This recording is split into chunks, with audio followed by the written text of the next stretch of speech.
May it please the court, ladies and gentlemen of the jury, good afternoon. Showing you a snippet of State's Exhibit 18, which Mr. Binger just spent 3 or 4 minutes showing that Mr. Rosenbaum wasn't around. And my client couldn't know that he wraps his head in orange. Chain, bag, orange. Ladies and gentlemen, we've had this video almost as long as they've had this video. But Mr. Binger will use this video to lie to your faces and tell you that Kyle Rittenhouse was taking advantage of the situation. I object, Your Honor. It's in the picture. It's argument. Ladies and gentlemen, this case is not a game. It is my client's life. We don't play fast and loose with the facts, pretending that Mr. Rosenbaum was Citizen A #1 guy. He was a bad man. He was there. He was causing trouble. He was a rioter. And my client had to deal with him that night alone. When I say that the truth matters and this is not a game, what do I mean by that? Mr. Binger is the one who put on the KHINDRI brothers. The reason he put them on, in spite of what he might say today, is because he wanted you, now 18, soon to be 12 people, to say, gosh, that kid just went to that place and just protected it. He wasn't asked. He was asked. Mr. KHINDRI's asked Nick. Nick got a group of people to go down there. The people from West Bend came. Provocation, another thing. Think back on November 2nd, when this case started. Did you hear one word out of Mr. Binger's mouth about provocation? You didn't, because it was never said. But when his case explodes in his face, now he comes out with provocation.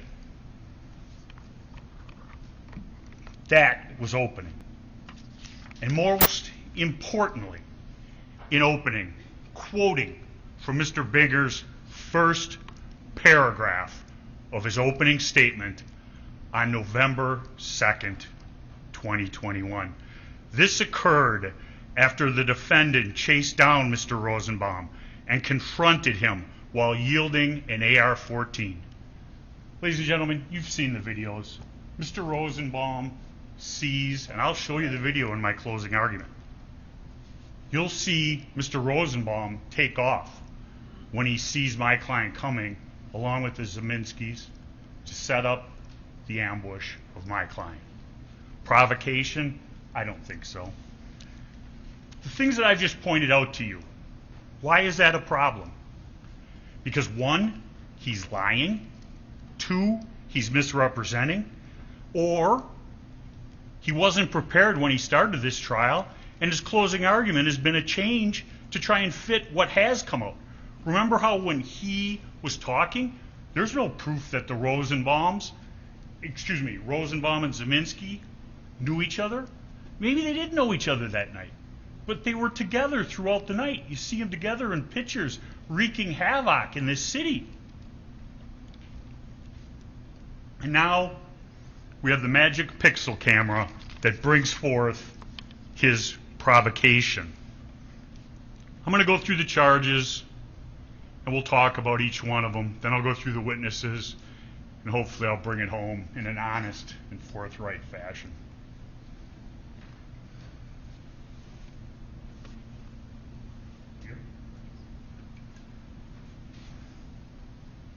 Count 1, reckless homicide. My client shot Joseph Rosenbaum. Ladies and gentlemen, make no mistake, there was nothing reckless about my client's conduct that day in regards to Mr. Rosenbaum. Mr. Rosenbaum was coming at him. My client ran from him, retreated, which is not needed, continues to run. The plastic bag is thrown, the metallic plastic bag. Kyle doesn't know what it is at that time. It causes him to turn and look over his shoulder, pointing the gun in that direction.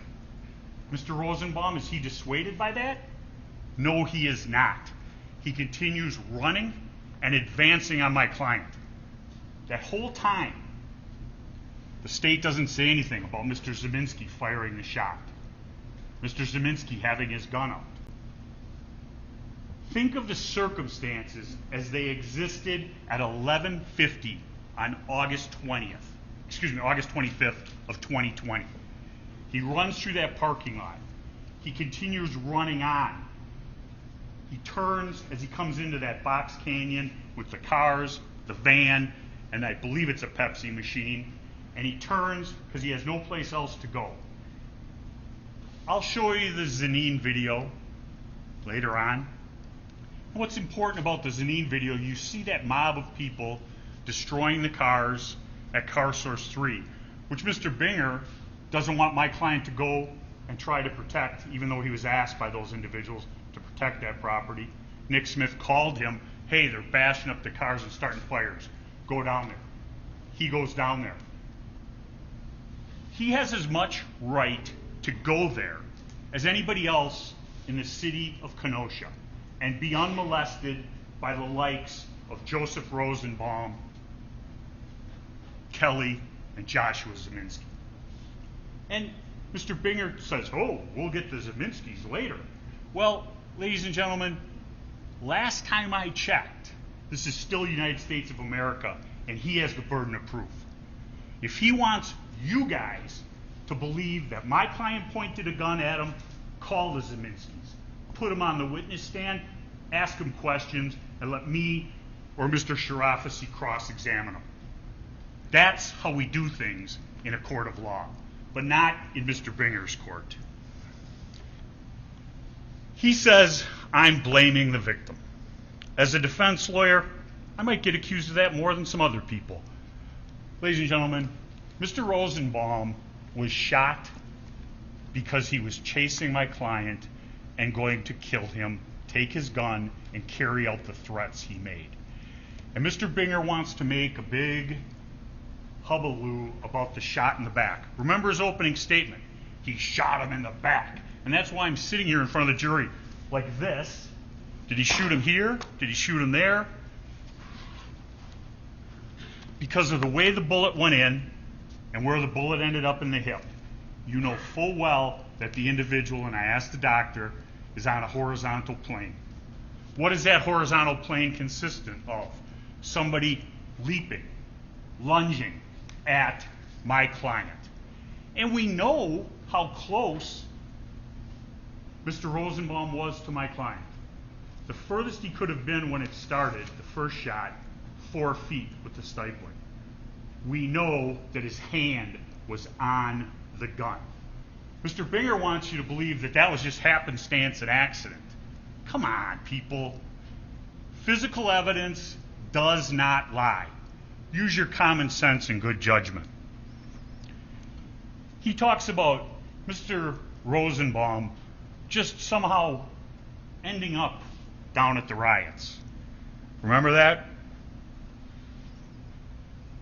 Mr. Rosenbaum, according to the testimony, walked from the bus center 4 miles out to Ms. Swartz's house, and then he couldn't stay there for some reason, and 4 miles all the way back. That's not just ending up. That's going someplace with a purpose, and throughout the night you saw his purpose. And there was more than one piece of testimony about Mr. Rosenbaum, whether it was a hospital or whether or not it was a jail. Remember that?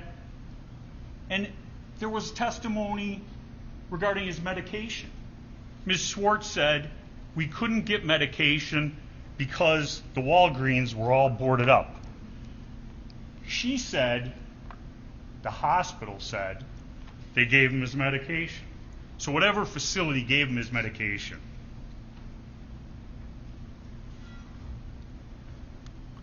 Mr. Binger, the man with the burden of proof, why didn't he bring in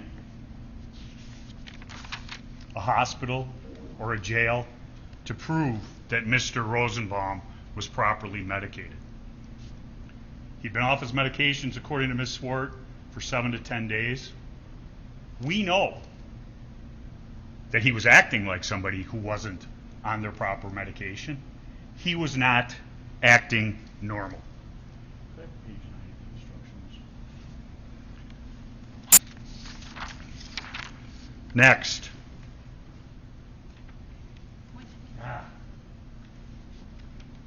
Richard McGinnis. Reckless. And here, Mr. McGinnis, I'd like to talk about, because the self-defense does not go to Mr. McGinnis, but if Kyle was privileged in exercising self-defense against Mr. Rosenbaum, it carries over to the endangering count of Mr. McGinnis. And Mr. McGinnis, specifically, if the defendant, and I'm reading directly from an instruction, page 9, second full paragraph, which you will be given, if the defendant was acting lawfully in self-defense, his conduct did not create an unreasonable risk to another. That is Mr. McGinnis. Ladies and gentlemen, when my client shot Joseph Rosenbaum, he feared for his life. He feared because of the prior threats, the prior statements, and the violent acts that had been witnessed by my client. Mr. McGinnis, as a witness, I think he helped us more than he hurt us. He talked about, and this was on cross for Mr. Binger, how do you know what Mr. Rosenbaum was thinking? He goes, I don't, but I know he yelled, fuck you, and then lunged at Kyle Rittenhouse. Why is he yelling the FU? One of two things. One, to intimidate, or two, he got into a situation over his head, thinking, as he said before chasing him, you won't do shit, MFer, to my client. Well, he was wrong. He states Kyle did not know that he was there, meaning Richard McGinnis. He's a citizen journalist who was running along with his hand and his phone in his hand up in the air in to get a story. My client is not responsible for endangering him when he runs into danger. Plus, the instruction says that if he was privileged as to Rosenbaum, he's privileged as to count 2, Mr. McGinnis. Count 3, jump kick man. The uncomplaining, unidentified witness in count 3. There will be some video later on when I'm going through some of that. You'll see, and I ask you to pay attention. The state has said he's not kicking him. He doesn't hit him. When you watch the video, and it'll be in slow motion, watch where his foot goes, watch what happens to Kyle's head. The force of him kicking him in the face spins his body 180 degrees around. And then it's on. Huber coming in from behind, hitting him in the neck with the skateboard.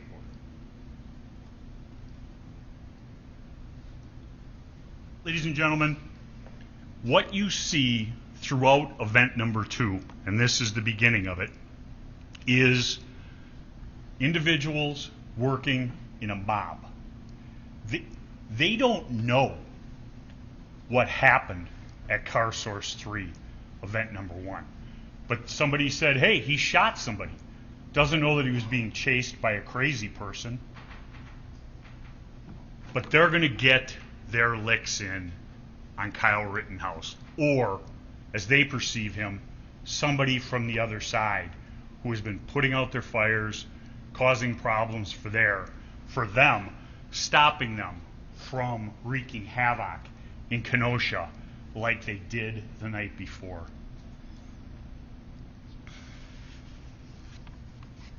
And ladies and gentlemen, the standard is likely to cause death or great bodily harm. Great bodily harm is defined as likely to cause serious bodily injury. A kick to the head is likely to cause a serious injury. Did my client suffer a debilitating injury as a result of that? No. but that's not the standard. Mr. Huber, he's a rioter, pushing a dumpster lit on fire, going to the barricades to pick up pepper balls, throw them back, pointing his middle finger at the police. He's assisting Rosenbaum at the gas station, hits Rittenhouse 2 times with the skateboard, and attempts to disarm him. You'll see it all in the slow motion video later on. And Kyle Rittenhouse is running away from Anthony Huber. The state wants to call my client an active shooter. And the reason they want to do that is because of the loaded connotations of that word. Everyone has heard of the theater killings, the school shootings, and things like that. Ask yourself, the definition of an active shooter is somebody with a plan to inflict multiple casualties, usually out of anger or animus towards a group. This case, what caused Kyle Rittenhouse to shoot somebody? Joseph Rosenbaum. He runs after shooting Joseph Rosenbaum for almost 2 blocks before scene number 2. Mr. Binger makes a big thing about Kyle Rittenhouse not staying around Car Source 3 after the shooting. Ladies and gentlemen, if Kyle Rittenhouse had stayed at Car Source 3, all that would have happened is it would have made the police have an easier job, because scene 1 and scene 2 would have been put in the same location. My client ran 2 blocks without shooting at anyone, pointing at anyone, doing anything to try and get away. He tells the individuals he's going to the police, and he's running in that direction when he stopped. He's hit in the head with a hand with a rock in it, knocking his hat off. Mr. Binger says, oh, he just knocked his hat off. I don't think that individual was trying to steal Mr. Rittenhouse's hat. He was trying to take his head off. Who comes in next? Anthony Huber, for the first time. Hits him. Opening statement, Mr. Binger, was he takes a swing at him. Now it's he blocked, because we took the videotape and lightened it up. Huber strikes him in the head and arm the first time. Jump kick man comes in, kicks him in the face, spins his body 180 degrees, and Anthony Huber comes in for the second lick to the shoulder neck area, trying to take his head off. And when he does that, his other hand goes grabbing for the gun, his bare hand onto the gun and pulling it away from Kyle Rittenhouse. Mr. Binger wants Kyle to sit there and hope and pray to God his strap works, and Anthony Huber can't get the gun. We don't know that. We'll never know that, as he's running away from him. A shot as the gun is being separated from his body, and you'll see the butt way far away when the shot is finally fired.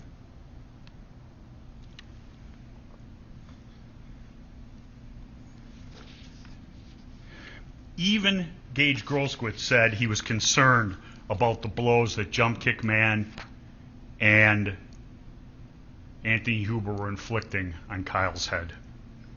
That's probably the only thing I agree with Mr. Groskwitz. Gage Groskwitz. The state must prove beyond a reasonable doubt that what Kyle did under those facts and circumstances was unreasonable, that he was not entitled to self-defense. Consider all the events that had occurred that evening. Him being attacked, kicked in the head, hit in the head with a skateboard, other individuals running up on him, and now Mr. Groskwitz runs up on him. And the first action of Mr. Groskwitz, and I'll go through the video later, is really he's running in, the hand is coming up, and the gunshot with Huber goes off. And the natural reaction is the flinch. He covers up. And then he pulls his hands up.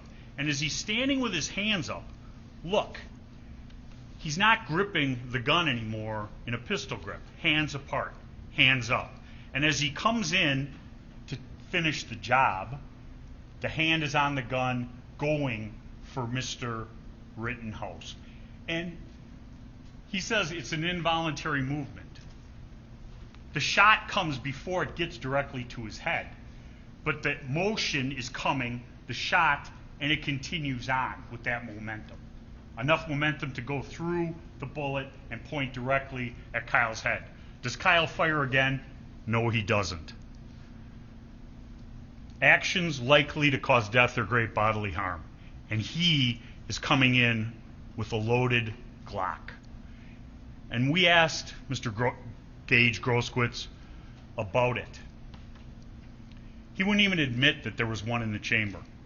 That's why we had to put on the officer to talk about the unfired shell casing. LACKOWSKI talked about clearing the weapon and a live round coming out. Because Groskowitz won't say anything that puts him in a bad light. Groskowitz, the person who has 10 million reasons to lie. And we all know he did lie, because he never gave a new interview after giving his statement saying he dropped his gun going down the street. Ladies and gentlemen, those are the charges. Those are a synopsis of the charges. As I stated, the burden is on the state, and they must prove beyond a reasonable doubt that my client did not have the right to self-defense. Kyle, as he sits here, is presumed innocent of all charges. If there is any reasonable hypothesis to reconcile with Kyle's innocence, that is what you are to choose. Remember, when looking at the burden of proof, they have it. Think about some of the things: the shoddy investigation, the rush to judgment from the Kenosha District Attorney's Office, the Zeminskis not being called as witnesses. They have the burden of proof. We don't. They want it to be that Kyle was out there doing something improper. Kyle was a 17-year-old kid out there trying to help this community. He was asked to provide help in protecting property at the car sources. It started, and he did it. He did provide aid, and he was asking if anybody needed aid. Whether somebody chooses to accept that aid, that's on them. But Mr. Binger wants to poo-poo his sincere belief that he's helping people because he borrowed bandages from Dominick Black, and I think he might have borrowed something from LACKOWSKI also. But in the picture, when the KHINDRI poses with all the people who are going to protect his property, there's Kyle's big orange gator box. He's got his pack on, filled with things, and he's willing to do that. Ladies and gentlemen, Kyle was not an active shooter. That is a buzzword that the state wants to lash onto because it excuses the actions of that mob on the 25th of 2020. Whenever Kyle was there, he reacted to people attacking him. There's numerous times, and you'll see him on the video, he does not shoot. He runs 2 blocks from 63rd to 61st Scene 2 without firing his weapon. Individual hits him in the back of the head. He does not turn around to address that threat. Huber takes a swing at him with the skateboard like that. Kyle blocks, and the skateboard's knocked out of his hand. He doesn't turn around and shoot him. He keeps running and falls from the 2 hits. He's run that far, and yet somehow he just fell over on his own. As soon as he's on the ground, they're there attacking him. And you see the people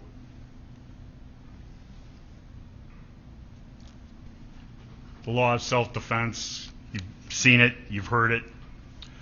Now I'm going to go through the witnesses. Oh. Dominick Black, first witness, charged by Mr. Binger for providing the gun to my client. 2 counts, looking at up to 6 years in prison. His case has been adjourned so that he can help the state. I don't think he helped the state that much. I think he was a pretty truthful witness, all in all.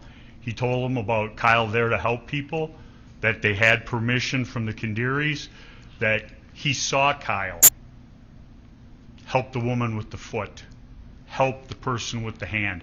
Mr. Binger wants to just say, oh, that doesn't matter. If it wasn't Kyle, it would have been somebody else. The point is, he was there and he did it. There was no pointing by Kyle of any laser sight. There was no ability for Kyle or him to point laser sights at anyone because their guns didn't have the type of optics that did that. He said Kyle was there to help. The only person helping was Kyle. And he can say what he wants about whether or not he let Kyle take the gun or not take the gun. He never told him not to. He went to the location with him. They bought straps at Jelensky's together. He's trying to cover his butt a little bit. The guns were there, and they took them. They took the guns, as he said, to deter people attacking them. He saw Kyle at the end, sweating, was in shock, and said that he shot someone, he had to do it. That is Dominick Black. Corey Washington saw the rioters breaking up concrete at the church parking lot, described Rosenbaum as erratic, stated the crowd was suspicious. I don't know what that means. One of the things that I thought was strange was the night before they were burning garbage trucks, but they only burnt the old ones. I think that tells you something about his point of view, that there's a certain amount of property damage that is justified and okay. Kenosha was using those garbage trucks that the rioters lit on fire. And nothing regarding property destruction was going to do anything to help Jacob Blake.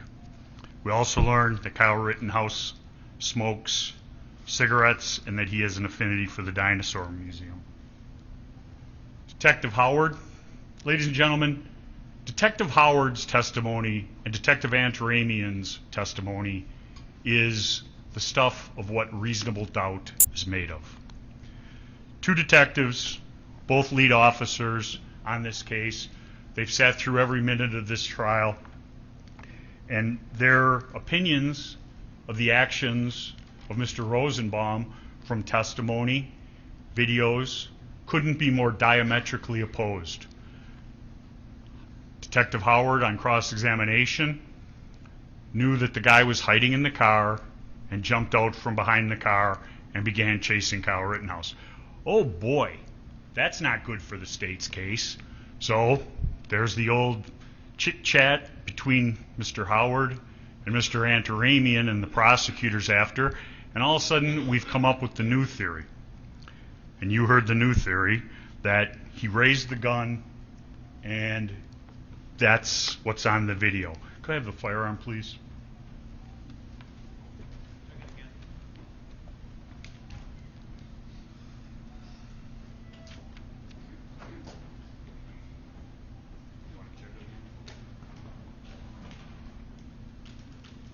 Told me he checked it. He checked it? He told me he checked it. Okay. When? Before lunch.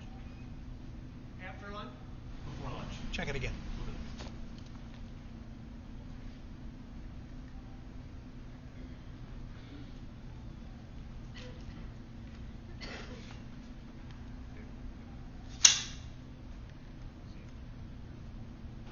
Thank you. Think about when Kyle Rittenhouse is firing the gun, when he's seen holding the gun throughout the events of the 25th. Shouldering the gun, and I'm not going to bring it all the way up to my shoulder, to the right shoulder, which would be a stance like this. The reason I objected in his closing argument is because that's not the way he was standing. If he's standing like this is right-handed, pointing the gun this way, up at the ready, his back would be to the drone footage. In the drone footage, you see the arm. It would be somebody having to hold the gun left-handed. This is a right-handed firearm. If this gun is brought up to his face and it is pulled back,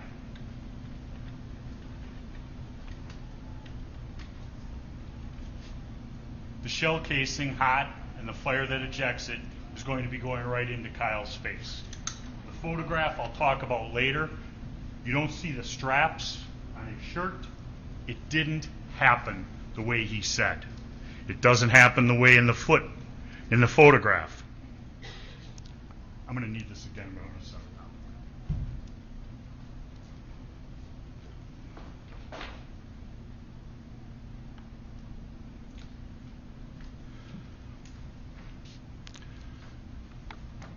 Burden of proof, once again. The telephones, the searching of telephones with search warrants, the subpoenaing of records. I have no problem with that. It's good police work. But when you pick and choose and you make favorites, it's not. My client testified, and I'll say it this way, the detective testified that my client's phone was sent to the FBI. It was unsearchable because of the operating system. The FBI and the federal government had not cracked it yet. We found out about that. We had nothing to hide. Here's the numbers. Search the phone as long as we're given a simultaneous copy. So we have what you have. We can have our experts look at it. They can have their experts look at it. So we know that there isn't anything added or deleted. We did that. We gave that to the state. If we had something to hide, they never would have gotten in that phone.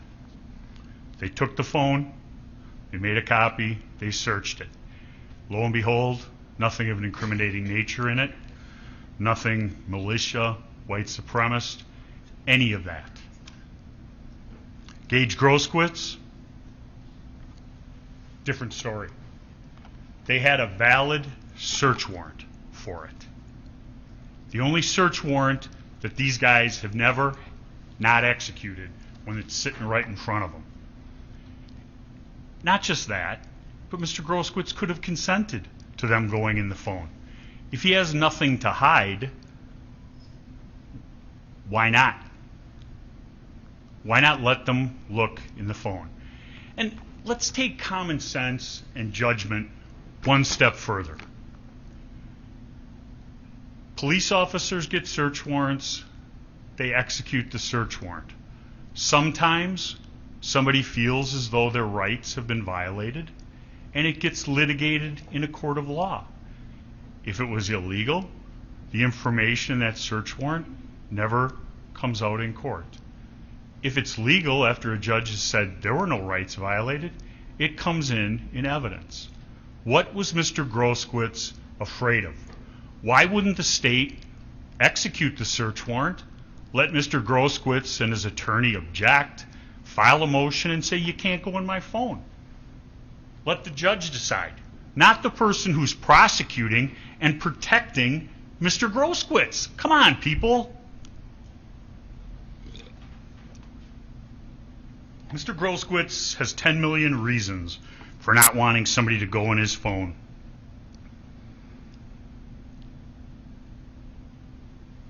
The timing with the detectives and some of their actions, I think, are very important.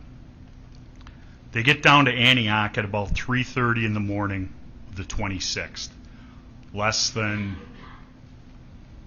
4 hours after this happens. By 6 o'clock, 6:30, given the benefit of the doubt, Kyle Rittenhouse is under arrest for first-degree murder. There's not been any autopsy done. There haven't been any witness statements taken. They've got 2 or 3 videos. The bullets, I should say it this way, all of the bullets have not even been picked up from Car Source at this point. but they're willing to make a decision. And were they under pressure? I'm sure they were. They're afraid that there's going to be another night of looting, destruction in Kenosha because of this happening and the way the word got out. He traveled across state lines. He was here. He brought his AR with him. The AR was here. He was a white supremacist looking for trouble. Nothing. Nothing. That's why, ladies and gentlemen, when we picked you guys as jurors, we asked you if you could decide based upon the evidence that happens in the courtroom. Not what you'd heard before, not all of the lies and untruths that have been put out in the media. I heard one guy say, my client discharged the gun 60 times. Ladies and gentlemen, what's happening in court is what you decide the truth on. He was charged on the 27th. Still, they didn't have the information, the autopsy's final, anything like that. Ladies and gentlemen, this has been a rush to judgment. Richie McGinnis, I talked about earlier, citizen journalists. Mr. Binger talked about him seeing guns. But remember the cross of Mr. McGinnis. Guns are not legal in Portland, Washington, or D.C. or New York. They're not allowed on the streets. You can be arrested. There are state laws.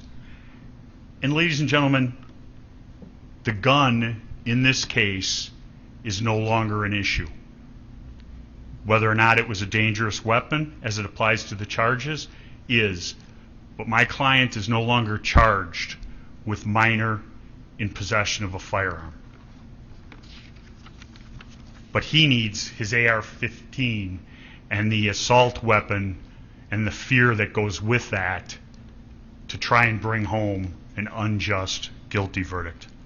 Ryan Balch had never met Kyle Rittenhouse before the evening hours of the 25th, has never spoken to him or known him after.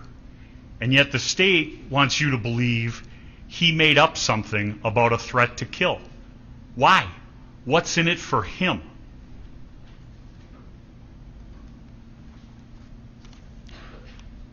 The threat. If I get either of you alone, I will kill you. That is a threat with a statement and a promise. And lo and behold, the chance presented itself to Mr. Rosenbaum, and he attempted to execute it. And I don't for a minute believe that he would have done it if it was Mr. Balch, who's much bigger than my client, muscular, well-built, and much more assertive and forceful. Rosenbaum, like any, as he referred to him, I don't even know what he called him, a ragdoll, whatever, but the little guy who gets beat up likes to go after the next littlest guy. He saw Kyle alone, and that's what he chose to. Or he could have been mistaken and thinking it was the other person at the ultimate that he went after and had to be held back. They were dressed very similarly, baseball caps, mask, and the only difference was the difference between shorts and a long pants. I can't answer that. Mr. Rosenbaum at this point, I guess, can't either. But you see Mr. Rosenbaum right around the time in question at that location, menacing with his chain.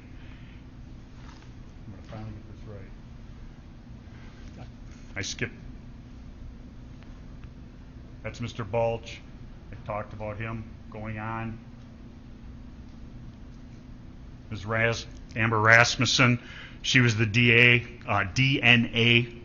expert. What I say to you is DNA is an incredibly useful tool, but DNA is only as useful as what you put into it. And if DNA shows anything, it shows that it's not proof positive in this case. We know in hearing from Dr. Kelly that he most probably touched the gun. It was a contact wound is the way he described it. And we know through the videos Huber touched the gun with his bare hand, and yet no DNA was found on that gun. So don't let your eyes deceive you. Don't let the physical evidence be discounted because of what she said. The end of that barrel was not swabbed. And we know he had to be at the end of the barrel, or it would have had the soot on all of the fingers. Jason LACKOWSKI, thought was an interesting witness. He was the Marine who put the phrase, shout, shove, show, shoot. And I asked him about that, and I don't for a minute disbelieve that that's the Marines' rule. Is there any retreat in there? And he said no. He looked at me like I was stupid. The reason he looked like that was because they don't retreat. Yet Kyle Rittenhouse did retreat. He tried getting away from Mr. Rosenbaum. He described Joseph Rosenbaum as belligerent, with malintent, used the N-word, did the false step thing, did not see Kyle as aggressive. He was there for a shorter period of time than anyone else at CarSource. He also cleared Gage Grosquist's gun after the shooting and made it safe, took the shell out of it. And I ask you to think back to the direct examination of Mr. LACKOWSKI by the state. When they asked him, what did Kyle say to you? His first statement was, I just shot somebody, I need help. That's what he testified to. And then Mr. Binger shows him the statement and gets him to say, well, I told the FBI that. Ladies and gentlemen, I don't know what he told the FBI. The FBI doesn't let him see that statement, doesn't let him read the statement and say, you've read this to me, it's true in a correct copy. They write down what they think they heard. I ask you to think about what he said. If he didn't shoot somebody, why does he need help? That makes no sense. He said it, he testified to it, that's what happened. The state confronted him and pushes him back to his original statement so he doesn't get in trouble. He put the tourniquet on Gage Grosquist. He testified that he had his AR-15 with him, providing medical services, first aid, just like Kyle Rittenhouse. And I find it so ironic that he was there. Gage Grosquist had said to them, go home, we have our own medics, you stooges. And who ultimately helps him with his tourniquet? Sarah Hughes, her testimony, she reminded Mr. Huber and his girlfriend they needed to be home by curfew. Obviously, not advice that was followed. Wish it had been. KARIANN SWART, I talked about. She talked about Joseph Rosenbaum being bipolar, being prescribed gabapentin. He had to leave her house that night after walking 4 miles, taking about an hour, and then walking another 4 miles back to downtown where the riots were going on, where he could involve himself fully. Her story contradicts Nathan DeBrune. I just got out when he said, I just got out of jail and I'm not afraid to go back. He'd been off his meds for the week prior. The videos of Joseph Rosenbaum show the state that he was in. No proof that he ever took his meds. Saul KHINDRI, he was the first of the KHINDRI brothers to testify, CarSource. He's in the picture with all the people who protected his property. He's there, and he said he just liked the military garb. Why did he get a picture then with just one of them? How did he wrangle all these people up? Everybody in that picture said that they wanted him there. They gave him permission. Even Dominick Black concurred in that. the state's witness. But as I said earlier, they want these two guys to dirty Kyle up. He's just picking a spot to pick trouble and to be there and cause problems. He was asked to provide security. He did. They deny that they were going to pay any money, yet Nick Smith says they were. And going to pay money to Nick Smith. And ladies and gentlemen, do you get the feeling that they're a little afraid of being sued, as everybody else in this case is? I think so. And when they were up there, I don't remember them saying, oh, you can protect car source 2 or car doctor, but don't go to car 3. They had somebody arranged to protect car 3, car source 3, and the word came in that they had left. Dominick, Balch, Joanne Fielder, all of them say they had permission. Why would they lie about that? How does that protect them? They're not charged with anything. Who's the people who are lying here? Sal and Sam. Next, Police Officer Weidner. He was the ET. He went and recovered some of the 2-3 rounds from car source.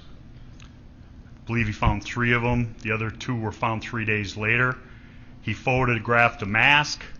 He didn't find the bag, and we do not concede that there was nothing in that bag. Not for a minute.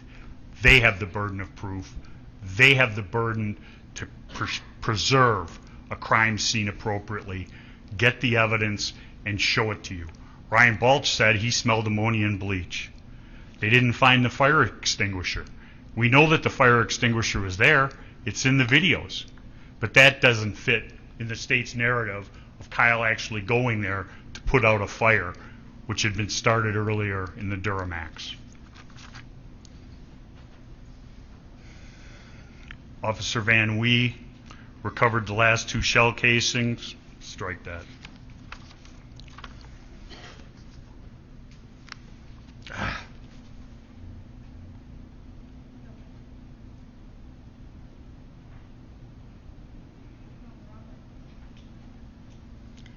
love technology. Officer Van Wee. Officer Moretti. He was the driver of the squad car that Kyle tried to surrender himself to. He said it was a war zone. It was a war zone those 3 nights. He described it as the city on fire. The police felt as though they were completely surrounded, described the constant gunfire that evening. Mr. Binger wants to slough it off as fireworks this. It really wasn't that bad that night. Ladies and gentlemen, it was hell in this area downtown. There were violent people causing trouble. And the state wants us to believe it was okay. The police pushed them back. Now they could leave. Car source was safe. And I can't remember specifically what witness it was, but it stuck out in my mind. The witness said the police pushed him back, let him back, pushed him back, let him back. And a lot of the burning happened late at night, that witness said. Gage Grosskowitz. 10 million reasons to change his statement. His attorney is sitting in the courtroom, has been sitting in the courtroom when he testified. If he's just your average complaining witness, why get a lawyer? What do you got to hide? He didn't have a valid concealed carry permit. He wasn't charged. He lies to the police about being armed that night. He said he dropped his gun going down the street. Ladies and gentlemen, that's what's called obstructing. Most people, when you lie to the cops, especially in a murder investigation, you get in a little bit of trouble. I've represented some of those people. Not Mr. Grosskowitz, because he's their star witness. Bought, paid for, and protected. You don't want us to search your phone? Oh, we're going to invoke the never heard before Marcy's Law exception to the search warrant, even though they had a signed search warrant by a judge of Kenosha County. He was also an armed medic. Wants you to believe that he didn't have one in the chamber and he would never shoot somebody. But before he said that, he said, key wallet, phone, gun. Never leaves the home without them. Ladies and gentlemen, I don't carry a concealed weapon, and I don't think I could shoot somebody. But when people carry guns, that's what they're for in the city. This isn't the wild, wild west. He had his gun.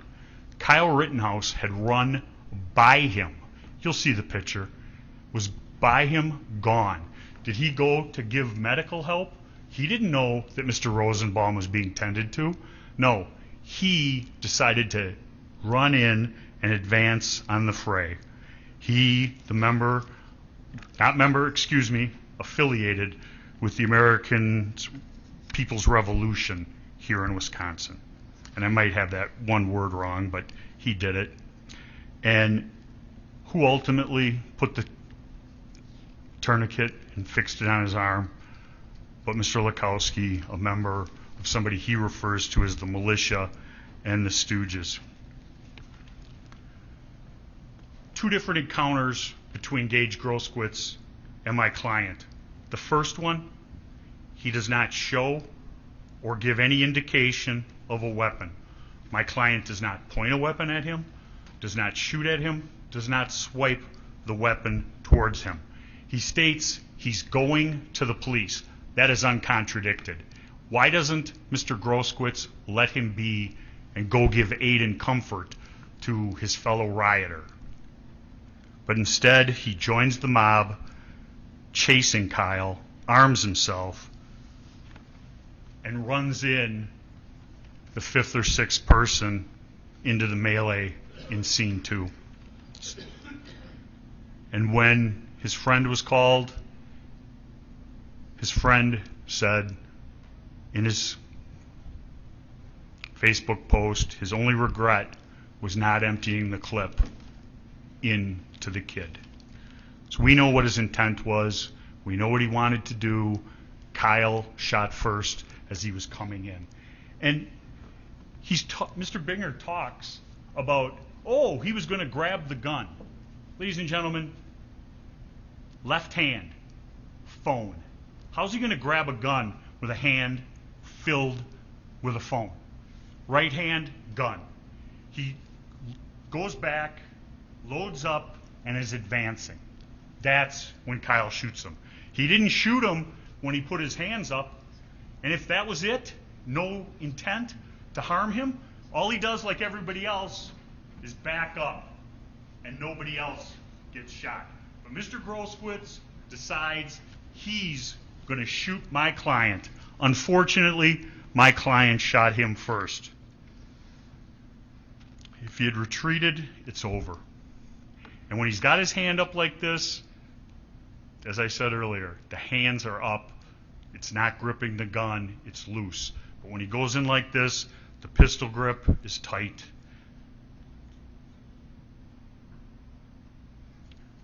Heather Williams, Crime Lab, she testified that the gun works. I have no dispute regarding that. Detective Krieger, he was in the passenger seat of Moretti's car, pepper sprayed, did not get his ID, didn't ask him about the gun, just told him to go home. Kristen Harris, Rundown Live, stated the video, we showed the video to start this, clearly depicting Mr. Rosenbaum standing there at Car Source 2 shortly after the dumpster, standing there with his chain, the shirt tied up over his head. But Mr. Binger says it's impossible for him to have threatened my client. That's garbage, just like his case. And Mr. Binger makes so much out of him one time saying, stay on your property. My client has as much right to go anywhere in downtown Kenosha as anyone else. Just as the rioters did, and as he walks out to see if anybody wants medical help, he's not doing anything wrong. He's not doing anything to provoke anybody.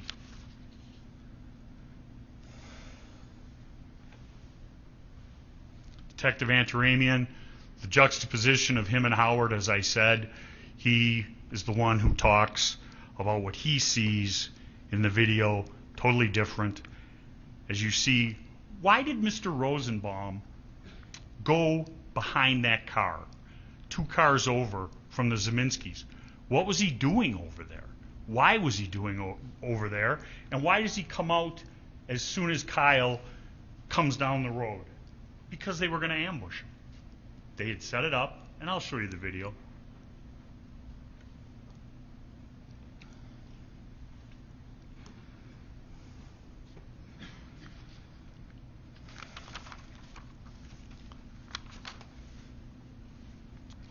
James Armstrong. The only thing I can say about James Armstrong is, okay, that's interesting.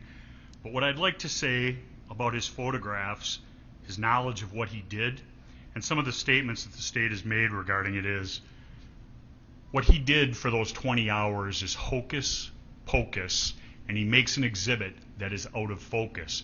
And that's what the state is relying. The picture does not make sense. As I showed earlier, it has Kyle shouldering the gun in the left shoulder. If he has it in the left shoulder, his back would be to the drone. The drone is moving around, and that changes the focal point. He's right-handed. That's where it goes. You'd see the crosses across his chest. But no, they need him to have somehow pointed a gun at the Zeminskis.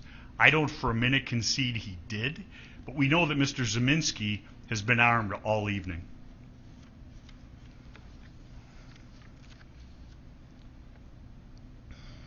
How would pointing a gun at Mr. Zeminski provoke Joseph Rosenbaum, who, according to the state, earlier in the case, they didn't even know each other? But I think they had to run away from that because there's so many pictures of them together. Mr. Armstrong's photograph, testimony, it took 3 days and 20 hours worth of work to come up with that picture. It went from color to black and white, and he admitted he never compared it to the original photograph, still shot. Didn't take into consideration the fact that the drone was moving.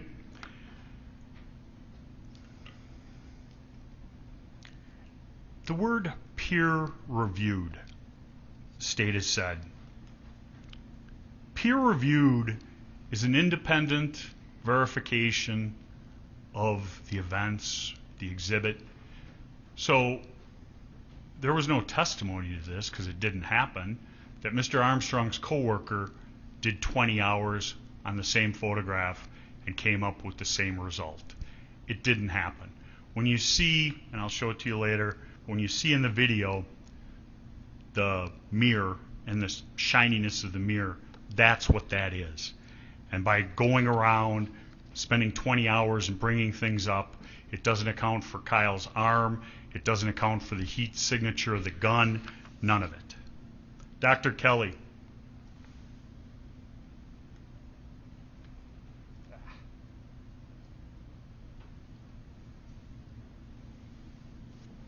Personally, my favorite witness, because physical evidence doesn't lie. The soot, extremely close, if not touching. The location of the soot, I had him circle it on the exhibit. On redirect, after I had him do the demonstration and draw on the photograph, the state tried to get him to back up his opinion and back it off. He wouldn't, because the physical evidence doesn't lie. It's, as they say in the business, an inconvenient truth. They can't change it. It is what it is.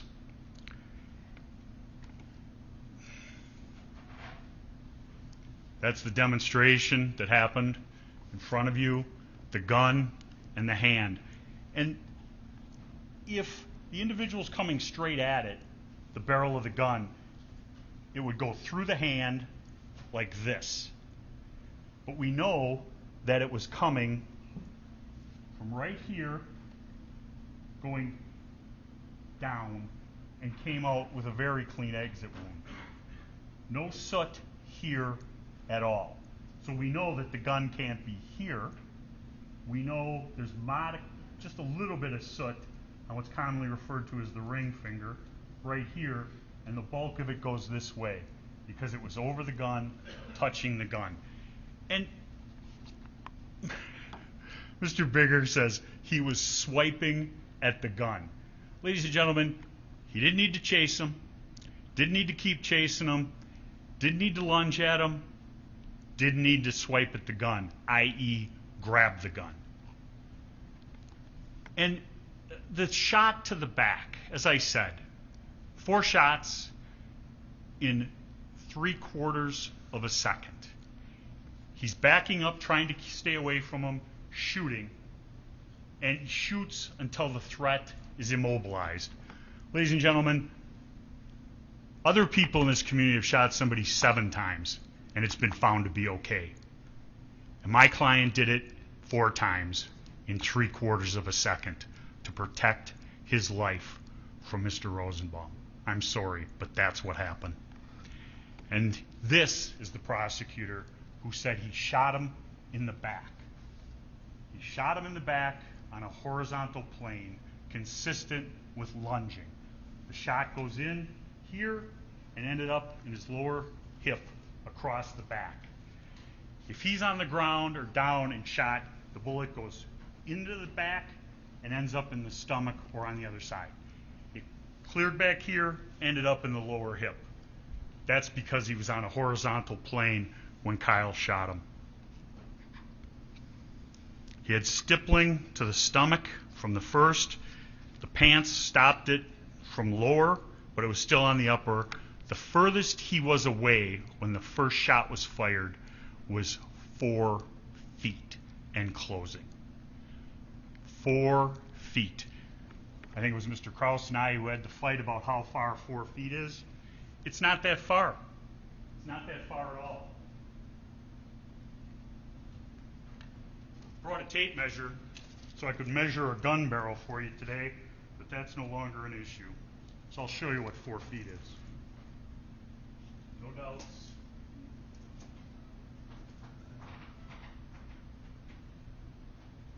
From the edge of the jury box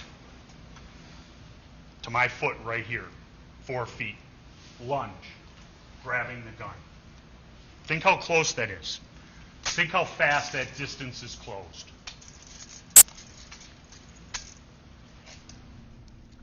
What was Joseph Rosenbaum doing? Was he running after my client to give him a key to the city of Kenosha? Was he running after my client to say, hey, thanks for providing security? Use your common sense and your judgment. Look at Mr. Rosenbaum's behavior throughout the night.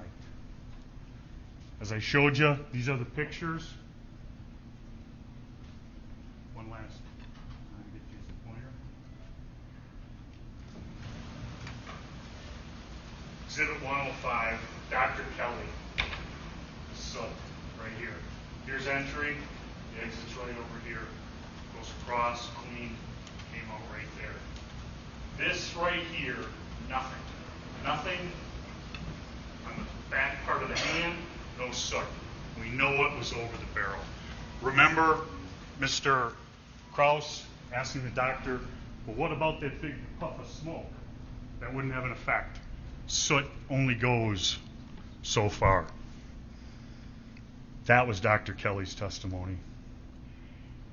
He doesn't have a dog in the fight. He looks at the bodies, says what they are, makes a determination, and looks at the evidence. We had an expert, didn't call him because Dr. Kelly told the truth. Couldn't agree more. Ladies and gentlemen, facts and truth matter. In most trials, the case would have ended with Dr. Kelly. But we wanted to bring you our side of the story. We had nothing to hide. We were going to put on a defense. I heard Mr. Binger say red herring. The red herrings in this case are by the state, talking about super bullets, this metal jacket. I've been involved in homicide cases. One time it's a metal jacket. The next time the problem is the person had hollow points. Hollow points are designed to kill. Full metal jackets are to go through people. Ladies and gentlemen, bullets are bullets. Hate to tell you, at close range and close contact, they wreak havoc on a body and they kill people.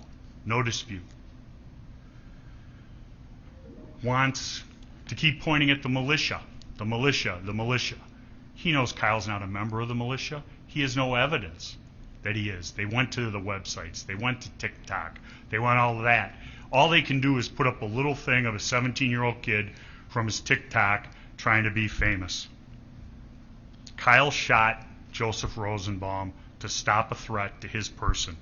And I'm glad he shot him, because if Joseph Rosenbaum had got that gun, I don't for a minute believe he wouldn't have used it against somebody else. He was irrational and crazy. Talked about active shooter, the power of those words. My client didn't shoot at anyone until he was chased and cornered. Nick Smith. Got a phone call from Sam, asked on the second night of rioting to go down there. They used the power washer and buckets to try and put out cars.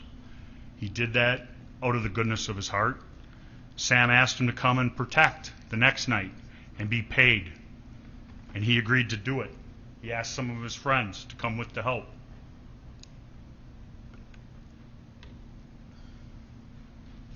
Kyle, Dominic Black, talked about another father and a son, and then the people from West Bend showed up. He said that when they first saw Sam on the 25th, Sam gave him a hug and thanked him for protecting his property. He was on the roof when it was chemical bomb. He knew that Sam was grateful for their presence, but he also knew that people on the ground needed weapons. He heard Kyle when Kyle came back saying, "I had to shoot." Body armor. I don't know why the Grays Lake Cadet Program gives people body armor. Don't know. My client had it. And if he wanted to be an active shooter, as Mr. Binger wants to portray him, why would he give up his body armor? Nick Smith wanted body armor. He goes, "Here, Nick, use mine. I'm going to be doing medical." Helping other people. You see him do it throughout. He gave Nick his body armor. Why would somebody give up their body armor if they're going to go out looking for trouble, seeking confrontation? Doesn't make sense. Joanne Fielder, she described Joseph Rosenbaum wearing a red shirt with a green earring. She described yellow pants, who I'll get to later. She stated Joseph Rosenbaum yelled he was going to kill us MFers and cut their hearts out. JR's arm goes up, and within seconds, they're tearing up from a gas bomb. She couldn't say for sure that she saw him throw it, but obviously that's the circumstantial evidence in her belief. She never saw Kyle act inappropriately with anybody, point a weapon at anybody. The size of the weapon might change, but it doesn't change what it can do. Presence speaks volume. It's a deterrent, and they've been pelted all night long with rocks. She was aware that they had consent to be where they are. Nathan DeBruyne. Interesting witness. He was out there taking photographs on the nights in question, more importantly the 25th. He filmed the destruction of this community, uptown, downtown, and the ATF and the FBI found out about his videos, his still photography, which I think was incredible. They wanted it, and what did he do? Didn't ask for money, he gave it to them. He sat down with the detective and gave a full interview, showed him the photographs, talked about Mr. Rosenbaum and all the problems he was causing that night, the things he was doing. And that's within less than a month after this.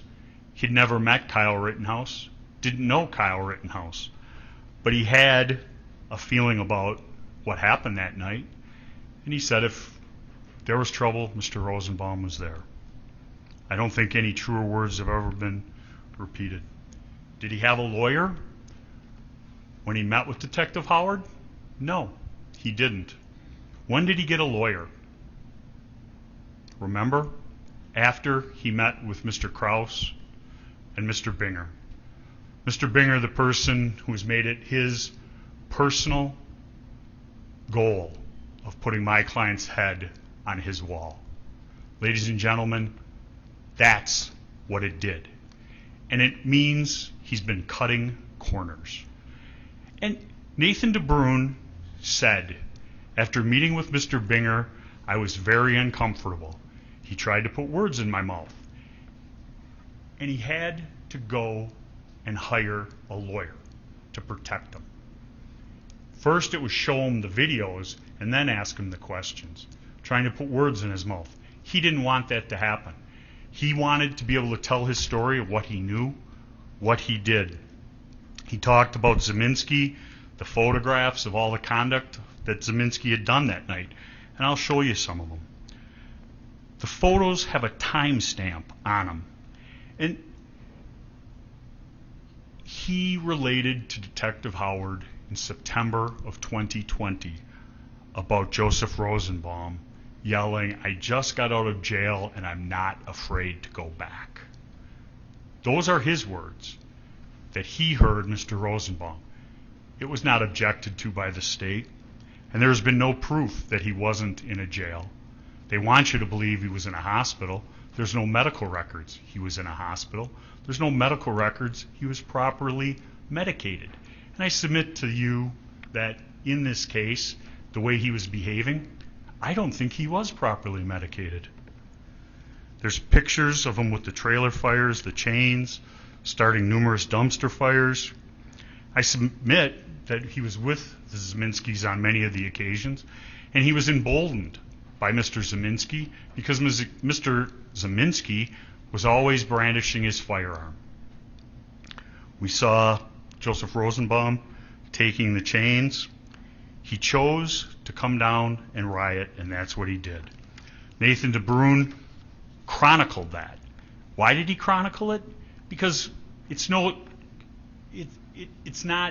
very interesting if you take a picture of a protester who's just standing there, but Mr. Rosenbaum was involved in all these different things, and I'll show you those pictures. Lucas Zanin, Kenosha County resident. Every now and again he goes down to Texas in the winter. Testified, born and raised. He stated he had empathy for the small businesses of Kenosha, did not want them looted, did not want them burned. Is that somehow to be called into question? Does any of us want those fires started and to come and burn? I don't think so. He authenticated the video that was taken from his car as accurate, showing the south side of car source 3. And you watch that video and you see people destroying someone else's property. During the video, you look at the one wall, there's nothing there. You see somebody spray painting on it, and they've written the word loot on it. You see another individual going in the hood of the car, trying to do something. It's not his car. He's not some roadside mechanic. They're destroying property. Ladies and gentlemen, Mr. Binger and I will go round and round about it until the cows come home. They were rioters. They weren't demonstrators. Were the demonstrators down by the courthouse earlier in the night? Yes, there were people doing a legitimate demonstration. These people were rioting. And you see in his tape, they're hitting the cars with pipes. You hear the glass breaking. You see the people jumping on it. And the important part of it, and I'll show it to you, is you hear the first bang, which is Mr. Zeminski's shot. 2 seconds later, you hear the next shot, and then you see the exodus of all the people taking off from that. That's why Kyle couldn't run and continue to run from Mr. Rosenbaum, which he was under no legal duty to do whatsoever. Jacob Marshall referred to himself as Gage Groskwitz's best friend. We brought Mr. Groskwitz's best friend in as a witness because he had posted something on Facebook immediately after this.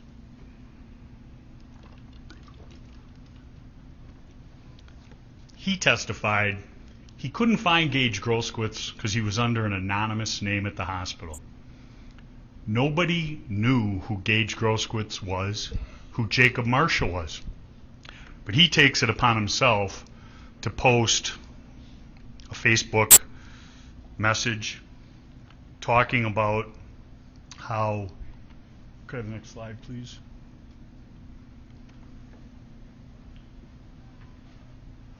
I just talked to Gage. To his only regret was not killing the kid and hesitating to pull the gun before emptying the entire mag on him. Coward. Here's the picture of them hugging each other at the hospital when this is posted. Ladies and gentlemen, why does somebody post something like that? Because that's what his friend told him. And he wanted to get Gage Groskwitz's word out. He didn't repost and say, I lied. He took it down to try and hide it. But unfortunately, the internet has a memory. Next witness was Kyle Rittenhouse. I've done with the KHINDRI brothers. We did recall them, but I talked about that. Kyle Rittenhouse did not have to take the witness stand to tell his story. It was told through video. He wanted you as the jurors to hear his personal experience of the night of the 25th. He knew Mr. Binger would cross-examine him for hours, and he was willing to get up on that witness stand, take the oath, and tell his story the best way he could. And he did. Could Mr. Binger pick on him and find little things about it? A little bit. Did he damage his credibility? I don't think so. Getting to Mr. Yellow Pants, which he's been talked about. Mr. Binger talks about, he says with sarcasm. Ladies and gentlemen, you've seen the video. But remember that when Yellow Pants said to Kyle, he goes, you held your gun like this. That's low ready. That's not like this. It's down. He never pointed his gun at him. Did he have a gun? Yes. Did he tell him to get off a car? Yeah. But when he said it to Kyle, Kyle said, I did, and walked away, not wanting confrontation. And remember Richie McGinnis's testimony about that. There was the individual with the slingshot, there was the individual with 2 rocks in his hand, and the other individual with the gun. And when Mr. McGinnis walked up to him, he immediately had to put his hand down because they were the one advanced on him, and he bought him off with a White Claw.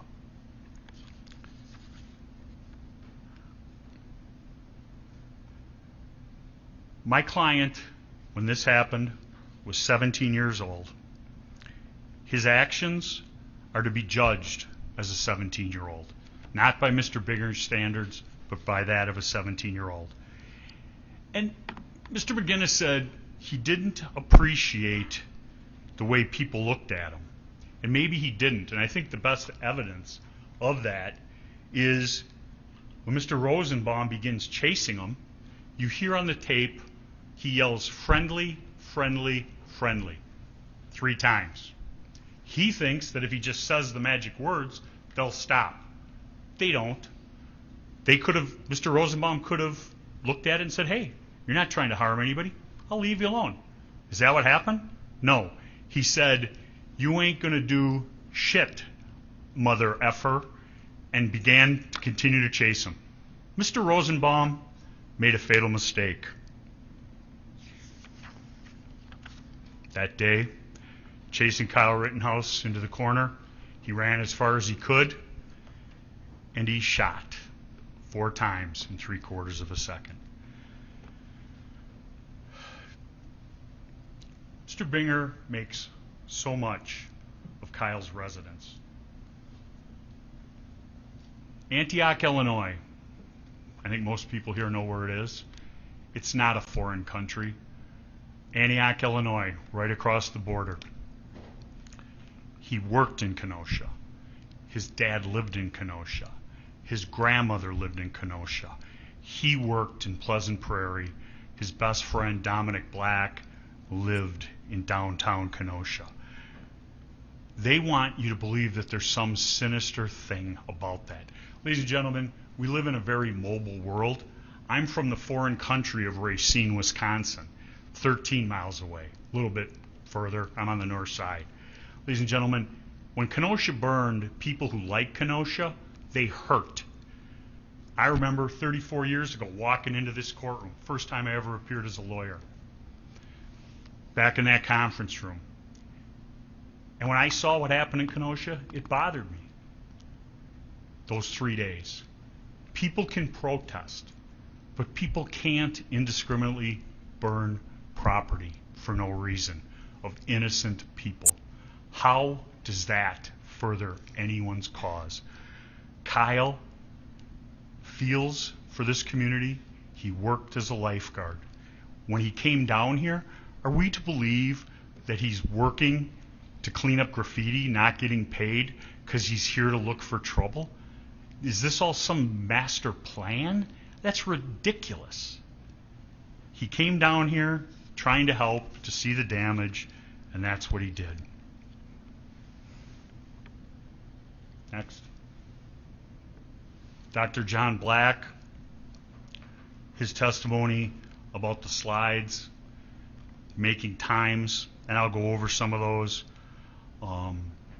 But specifically, as I argued earlier, the 0 shot from, I should say it this way, friendly 3 times to the first shot, 10 point some seconds. There's a change in elevation in the video as he's lunging forward. The shot rings out after that. The 0 shot, which is shot 1, then 2 2600ths, the next one 24, 23, for a total of .739. He gets up, he comes around the car because all the individuals had left. After hearing the shots, goes to check. And to believe that he could stay there is preposterous. All I said would have happened, scene 2 would have been moved to scene 1. You heard the one individual yell, "Get the F out of here." The Zeminskis are screaming, "He just shot him, he just shot him, get him, cranium." That's all happening. Mr. Zeminski's walking around with his gun over his head, pointing at Kyle, and I'll show you that in a little bit. In the exhibits that Dr. Black showed the jury, no color was added, no color was subtracted. The videos didn't go from color to black and white. There was no structural problems. He demonstrated his technique regarding changing brightness and contrast right in front of you. And the one video went from a dark mess of nothing, moved the 2 lines. I don't know how to do it, but he did right in front of you, hit it, and all of a sudden it's light and you can see it. The whole event that evening took 2 minutes and 55 seconds from the 3 times friendly to the time he surrendered or attempted to surrender at law enforcement. Officer Brittany Bray, let me go through the, back up to the first one. Total time, 2 minutes, 55 seconds, according to Dr. Black. Next. Friendly, the 4 shots, 10.8 seconds. Those are the shot times. Remember the sound he put and synced up with the video? That was the audio graph, the green thing he showed you. You can see when the shot is fired, he matches it up, times them out by the frames per second. You come up with those numbers. And that's because when you show something in slow motion, it looks like somebody can really have the time to think, process, and do all that. You have to remember how fast all this was happening in event number one. He's running, the bag is thrown, he turns, addresses, keeps running, and makes a decision, a life and death decision, that he has to turn around and address the threat with Mr. Rosenbaum. At that point, Kyle is stopped. Mr. Rosenbaum, like those other people in event number two, could have put up his hands and just backed up, made a bad decision, shouldn't have done it. No, he goes diving for him, yells the FU, and is going for his gun. Next. Event two, I have it beginning when he's hitting the head with the rock and ending with the fourth shot, taking 14.9 seconds. Next, police officer Brittany Bray measured the gun, the pullback, the slide, 4 inches, brought the ruler out, because you never see in event number two Kyle pull back the 4 inches, slow motion or otherwise. There were no unfired bullets found at the scene for the AR. There was the unfired bullet by the clip and the Glock that had been cleared from Jason LACKOWSKI. Drew Hernandez. Mr. Binger, for some reason, didn't like Drew Hernandez. You could hear it in his questioning. Ladies and gentlemen, Drew Hernandez had a point of view. There's no doubt about it. But what was that point of view? He's a citizen journalist, and he's covering the riots. And he didn't think that the mass media was covering the riots correctly. They were just calling everybody demonstrators and not covering the devastation and the destruction that was being done. That's his point of view. It's kind of my point of view too. But does that mean that his video's lying? Does that mean when he says, "I saw him lunge," that he's lying? He doesn't have a dog in this fight. He tried to get all of his video to the state. The drop box wasn't big enough. He sees that the case is going to trial. He reaches out, gets a lawyer, and provides it simultaneously to both of us, and we end up playing it. He describes the Zeminskis, Joseph Rosenbaum starting fires in the dumpster, the yelling. He sees Kyle, the yelling of the word, the N-word. He sees Kyle walking around yelling medical, medical, right up until the last time when event number one starts. He was standing right at the corner, had a clear view to the first incident. He described him as charging from behind. He saw Joseph Rosenbaum throw the bag. He described hearing a shot from behind Kyle, which we all know is the Zeminski shot, the man who's never been brought before you people. And he saw Joseph Rosenbaum lunge. Ladies and gentlemen, you've sat through almost 10 days of testimony. You've heard the openings, most of the closings, and I have yet to hear Mr. Binger explain why Joseph Rosenbaum had the right to chase my client. To me, if I didn't know better, I would think he's a whiny defense lawyer. Everybody's out to get me. Everybody's lying. I'm the one who's bringing forth the truth. Ladies and gentlemen, the videos show the truth. The videos show the actions of Joseph Rosenbaum. Balch is lying. Fiedler's lying. LACKOWSKI's lying. Richie is lying. Dale DeBruyn, he's really lying because he's imputing my character. Nathan DeBruyn, excuse me. Hernandez, he's lying because he's a right-wing journalist. All 6 of them are lying. And then, I forgot, Detective Howard, he's lying too, because he could see through the videos. He could see that Rosenbaum came out from hiding behind the car after my client passed the Duramax. Rush to judgment. As I said earlier, you bet. Highly charged atmosphere here in Kenosha. Make no mistake, you live here, you know. They had to do something. They had to charge the white supremacist, who isn't a white supremacist. They've never reassessed their case. They've never looked at it. They've never said, oh, Dr. Kelly, let's talk about this wound on the hand. What? That means he was touching the barrel? Or his hand was over the barrel when it was fired? Well, that means he was pretty close. No, we're not going to reassess. We're going to march forward. We're going to throw it into the hands of 12 people from the city and let them do our work. Ladies and gentlemen, this is a political case. We can take politics out of it as in Democrat and Republican, but the district attorney's office is marching forward with this case because they need somebody to be responsible. They need somebody to put and say, we did it. He's the person who brought terror to Kenosha. Kyle Rittenhouse is not that individual. The rioters, the demonstrators who turned into rioters, those are the individuals who bring us forth. And I ask you to remember, and I'll show you the videos for the last time from me, the anger in the mob that was going on that night. They were not going to be dissuaded from doing things. They were pushing, firing dumpsters, destroying property, and that was, so you're saying Mr. Rittenhouse put out a fire? Yes, it was a small fire. Last time I checked, small fires turn into big fires. So, kind of stupid. James Armstrong, hocus pocus, out of focus. I've talked about him.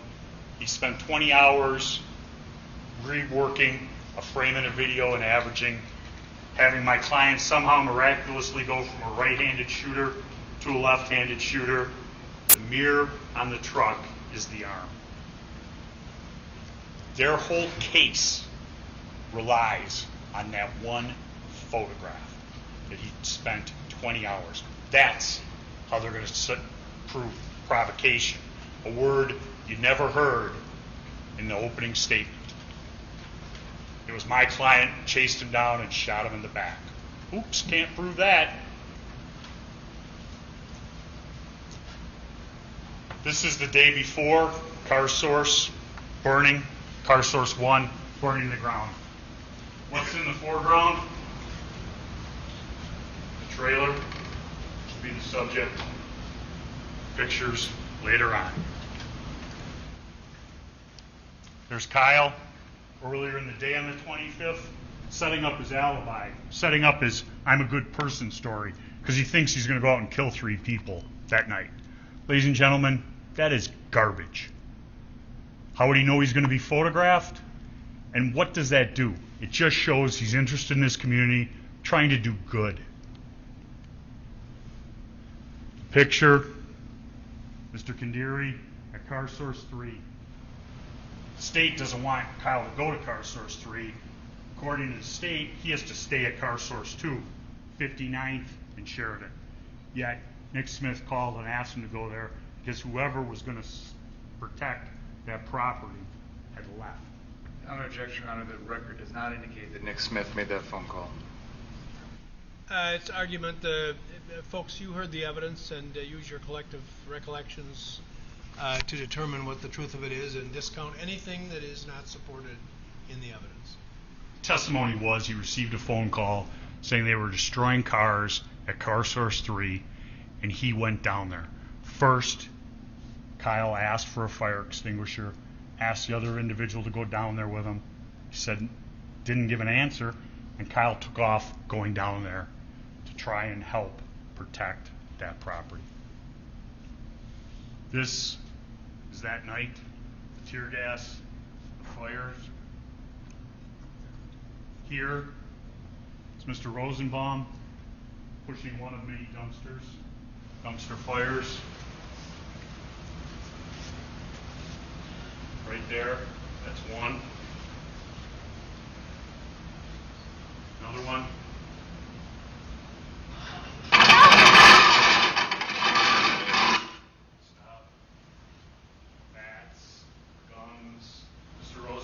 pushing it in either the gas station or Drew Hernandez. Looks like there were police vehicles right down here, and they're trying to push it to him. I apologize. They're trying to push the dumpster down to the line of police or to the gas station.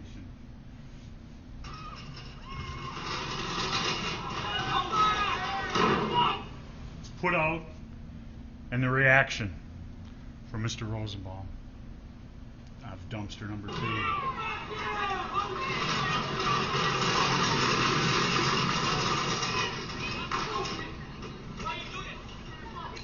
You hear the voice? Why you do that?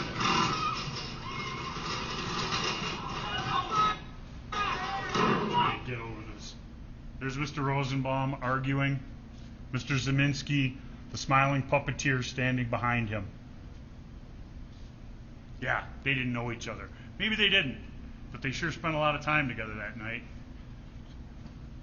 Mr. Zeminski with the yellow circle, holding his firearm. Yellow pants, Kelly Zeminski with a flashlight in her hand.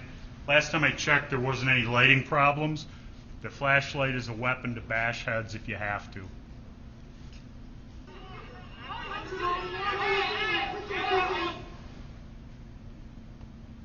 Many people with AR-15s, not one person with an AR-15. That's the difference between this, the Ultimate Gas Station, fracas, and what happened down at Car Source 3. Kyle Rittenhouse was alone.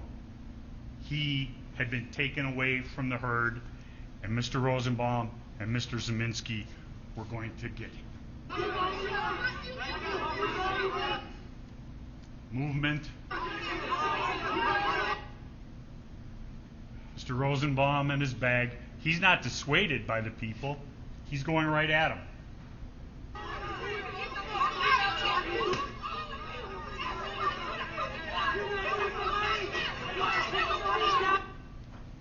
He's not afraid of them. He's pushing in and going at them. He's not afraid of a gun. Yelling. Shoot me, N-word. Shoot me, N-word. Mr. Zeminski holding his gun down to his side, remembering this is a Black Lives Matter rally, and he's there to support their cause. Yeah, right.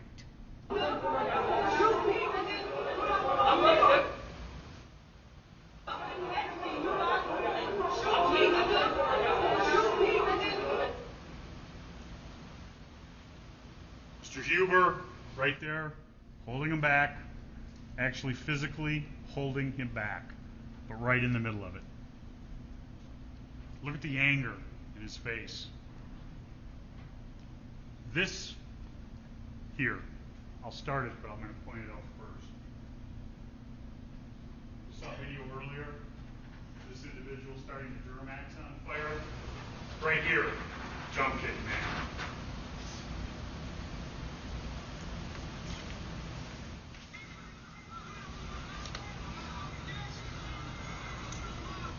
You see him shoot in the lighter fluid or flammable liquid. You see jump kick man being right involved.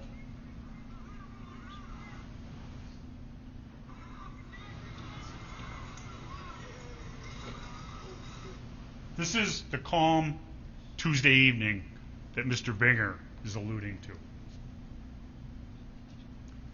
Mr. Rosenbaum, this time wearing a blue mask, tipping over the porta potty. It was just a little porta potty. The trailer. The trailer is important because it's the way he arms himself with the chain. Here's Rosenbaum pushing it. If he's just a regular demonstrator or misunderstood, a little bit upset, what does he need a chain for? What does he need a bag? Why didn't he leave it with Ms. Swart? Here, 3 things. The blue circle, his bag, backed up by the fire. Look at that bag. Does that look like there's nothing in it? Look at this. What is that? That's not a water bottle, ladies and gentlemen. I tell you what it is, but it's not a water bomb. Look at this, 2 feet of chain on each side. He's got it, taken, I'm sure, from right here, the tow chain. Jump kick man, right there, the mask, the white jeans, black. Look at the boots. Those boots would soon be impacting my client's face.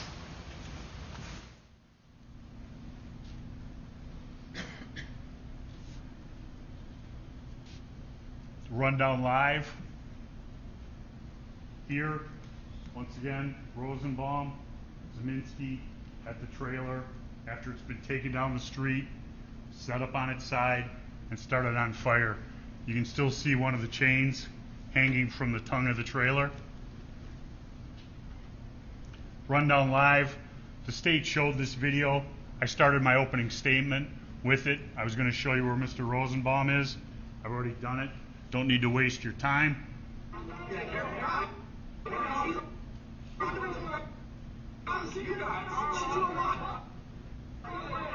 do I get to the end? Oh. Here's the picture that we showed at the beginning. Right there, the 125-26. Mr. Rosenbaum masked with his chain during the Rundown Live video. Mr. Rosenbaum with the chain. So I said earlier, look at how Kyle's dressed. Look at the pack on his left side, left hip. The crosses going across the front and the back of his chest. Nowhere in the magic picture is that depicted. 11:40, he's crossed over that line, asking people if they want medical, runs into Yellow Pants. He walks away from confrontation. And Yellow Pants said, "You pointed your gun at me," and he goes like this, low ready. The individuals who were there with him, slingshot, rocks in the hand, gun. Mr. McGinnis. Kyle, after having the brief thing with Yellow Pants, he goes away from them, goes over, looks for Mr. Balch. They might have been close to one another, but they did not find one another. He tries to go back. Wants to get back to car source 2.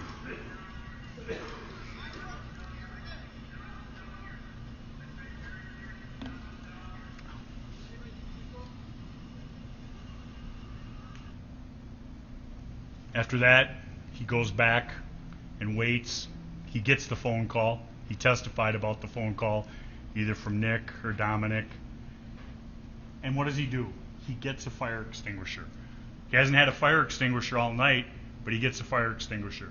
The circumstantial evidence shows the call came through. He testified the call came through. You know, if it wasn't in his phone, the state would have brought it up. But now they're playing games once again. This is Drew Hernandez's video. It starts in color and goes, starts in black and white and goes to color. You have Jump Kick Man, the Zieminskis, and you'll hear Kelly Zieminski talking. And during the first part of the trial, we saw this trailer go by, and it cut off the view from this location. And I'll stop it a few times and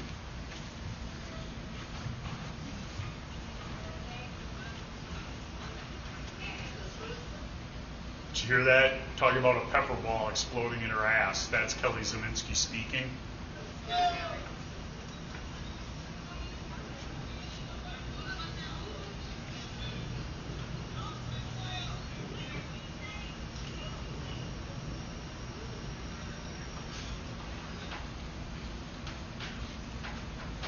It's blurry.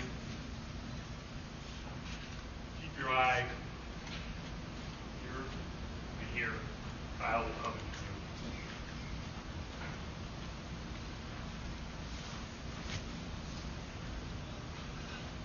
That's Kyle right there to the right of the garbage can by that splurge of light.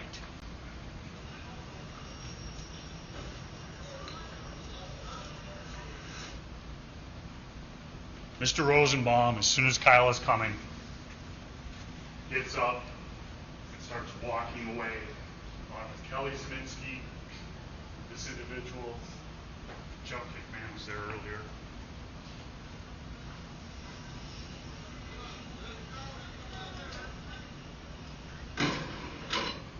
Up there. That's Kyle with the fire extinguisher walking. Doesn't say anything to any of them. They see him coming. They head down to do their ambush. He's not chasing them. He's not running after them. He's walking down to put out the fire. Let's start it over again.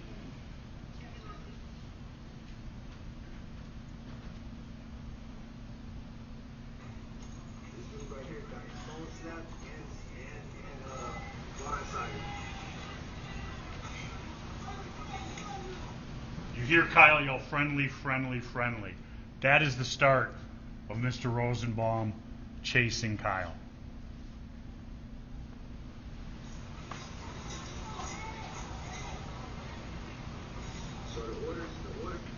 Now they come in.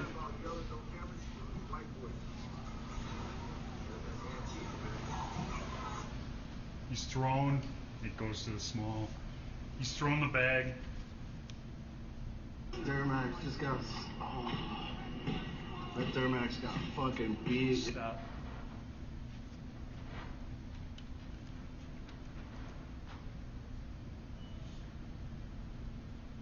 Duramax.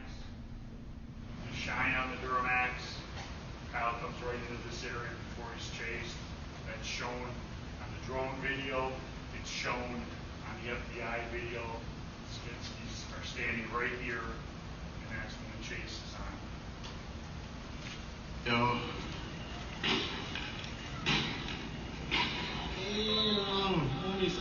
You can hear the destruction of the vehicles as he approaches.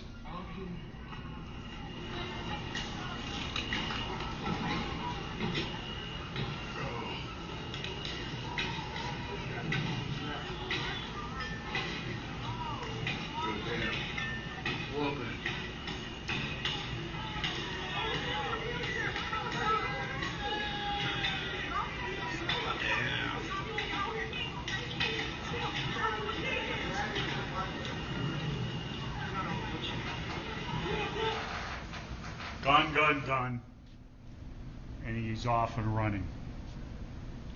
We've seen the videos. Here is the Zanin video, parts of it. As I said, watch for the first shot. Look at all those people standing there. A wall of people destroying cars. The state wants Kyle to run into that wall of people. Listen for the first shot and watch the lackadaisical attitude, and then hear the 4 shots in quick succession and watch what happens.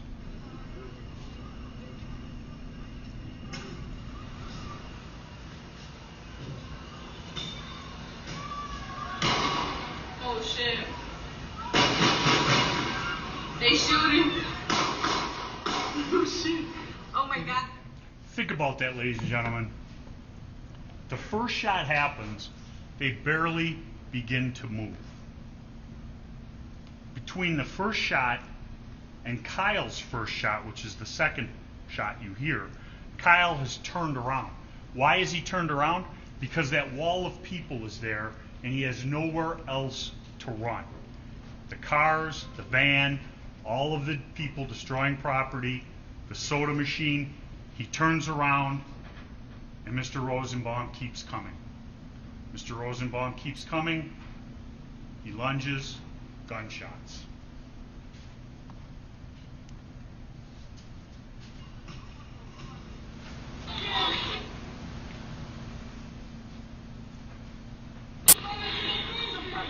There's Mr. Zaminsky with his gun down there at his side as his wife yells, "Effing get him, he just shot somebody," which they started. He fucking shot him! Get him there! pointing the gun, once again, in his right hand.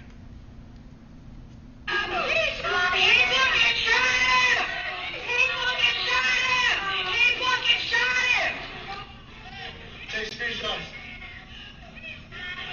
Good shot him. Gage Groskwitz's cell phone video. Does Kyle ever point the firearm at Gage Groskwitz when he runs up on him unarmed?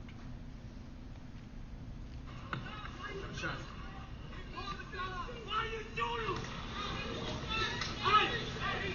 Hey, what are you doing? You shot somebody? I'm going to get the police. He's going towards the police. He's continuing on. He's past Gage Groskwitz. He hasn't shot Gage Groskwitz. He hasn't pointed the firearm at Gage Groskwitz. The medic, if he thinks someone shot, why isn't he there? He doesn't know Richie McGinnis is tending to him. None of the people who chase him are at Car Source 3. There is no evidence. Zeminski doesn't chase him. Zeminski doesn't want anything to do with it. His wife doesn't want anything to do with it.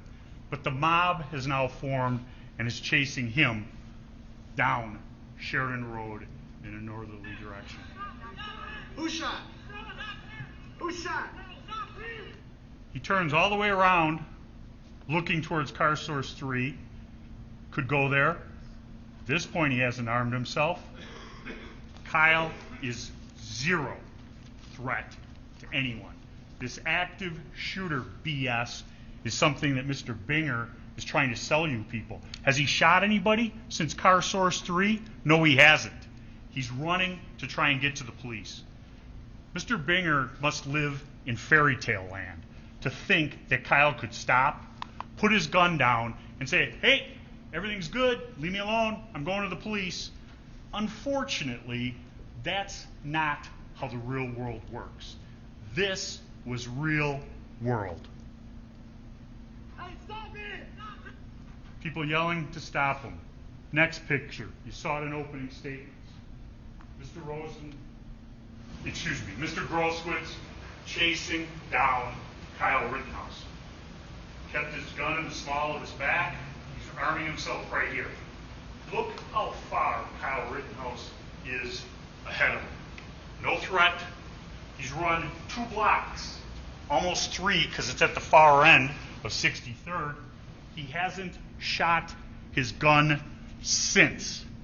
If he's an active shooter looking to take as many people as possible, he's laying waste to everybody as he's running. Remember, he's got 30 bullets. He's shot 8 times, 4 in scene 1 and 4 coming up. He's not indiscriminately shooting, pointing, doing anything. Here's full speed. Pointing the gun at anyone? No. Running down the street, trying to get to those lights where the Bearcats are and law enforcement. He's not running off to the side to hide in the shadows. Blow to the head. First, knocking his hat off. What has Kyle Rittenhouse done? Nothing. Trying to get away from the mob. First strike from the mob. He's not an active shooter. He's gone 2 blocks, hasn't shot anybody. Coming in behind with a skateboard at the ready, Anthony Huber. That will be strike number 1.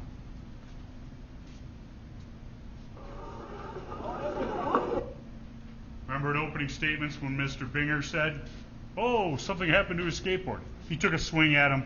Kyle blocked it with his arm in the enhanced photos. What does Mr. Huber do? He runs, grabs the skateboard, and comes in for more.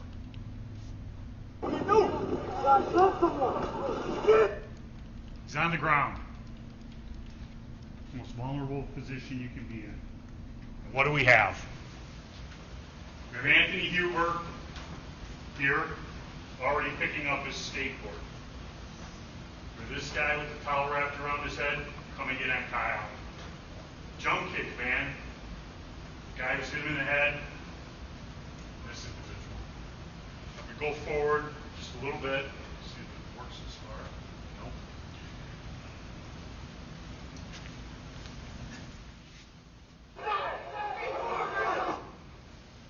You saw this individual over here who's now instructed to come in on Kyle. Kyle points his firearm at him. He backs up. Kyle does not shoot. Jump kick man is leading with this foot. This foot is still on the ground. What direction is Kyle pointing right now? Watch what happens after jump kick man kicks him in the face.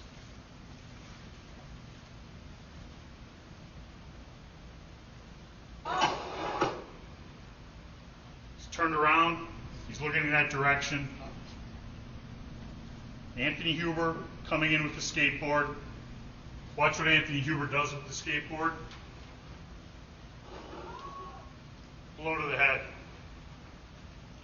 Coming in. Kyle's trying to get up.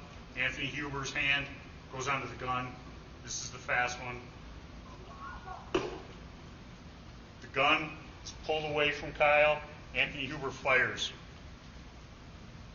When Anthony Huber fires, Gage Groswitz flinches, covers up.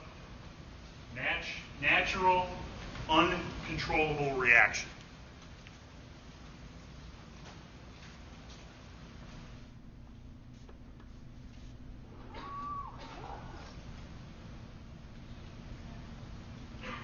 Back.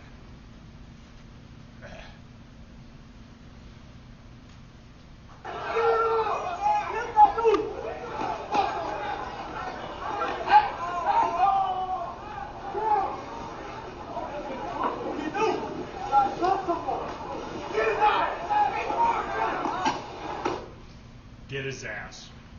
Now here's the slow motion. He's been hit in the head. The cap is off.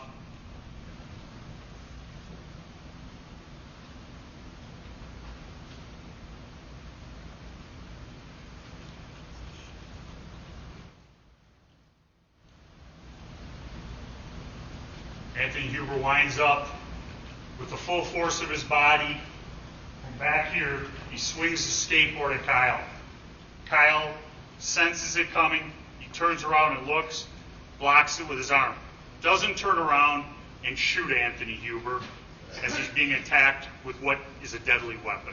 A skateboard can cause death or great bodily harm, ladies and gentlemen.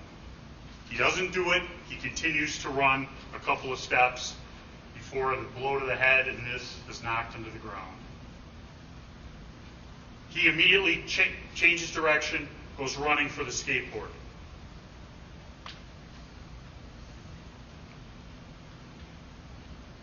Want to get through this one to the end? Okay. Now this is slow motion. Just as he's on the ground, he's set up, trying to get up. The individual to Kyle's left is the one who runs in.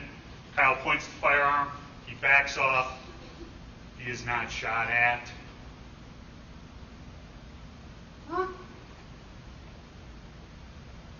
Backs up. He's now addressing the second nearest threat. Does not shoot. That individual right there in that picture is stopping.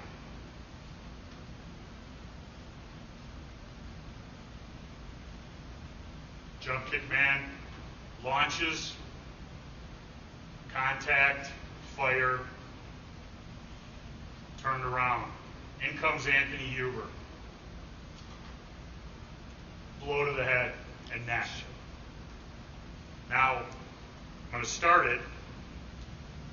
You'll see Anthony Huber pull on his gun. And you'll see the butt of the gun separate from Kyle's body going in that direction, away from him.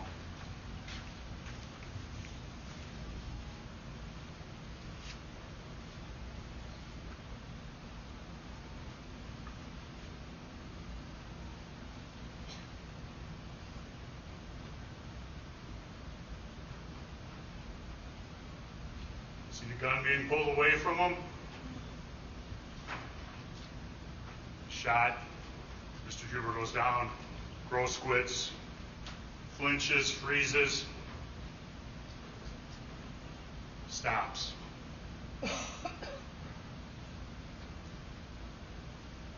Hands up, no pull.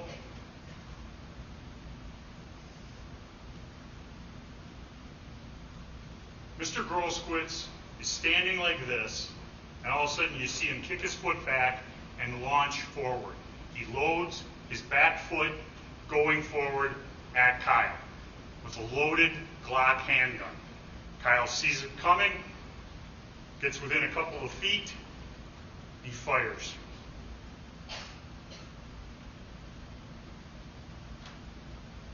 If he's got his hands up and wants nothing to do with Kyle, like everybody else, just back away and you don't get shot.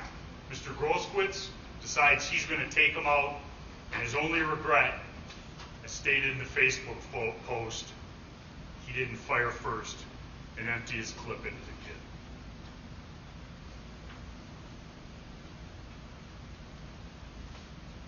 He's hit in the arm, he's shot at once, he's backing up, that's the last shot. I went through the quickness of the shots from the rock in the head to that fourth shot. He gets up, you still see this individual armed with a board or a 2x4 or a fence post, doesn't shoot at him. This person he doesn't perceive as a danger, his hands are up, doesn't shoot at him. Now as he wheels around, watch what this individual does.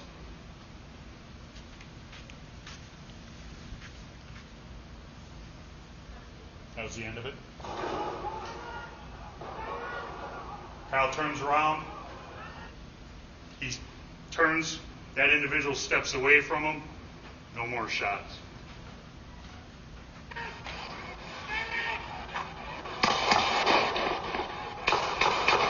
Doesn't shoot randomly. Shots from behind him. Continues on his way, trying to turn himself into the police.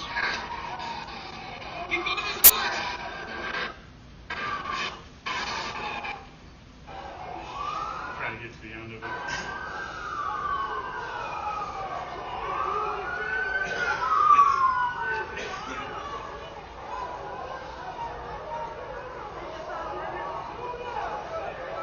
People yelling to shoot him. He doesn't stop because it's not safe. Goes with his hands up to law enforcement. Hey, he just shot them! Hey, dude right here just shot them! Dude right here just shot all of them down there! That dude just shot them right there! That dude right here! Here! Continues on. Hands up. You hear the story about the pepper spray. Ladies and gentlemen, that's the case. There was no threatening behavior that started this. Mr. Rosenbaum was hell-bent on causing trouble that night. He did what he did, and he started this. There are tragic parts of it, but Kyle Rittenhouse's behavior was protected under the law of the state of Wisconsin, the law of self-defense. You've heard the instructions, and I'll end with this. You decide on count one. If you decide that his conduct was privileged under the use of self-defense, you don't go on to the lesser included.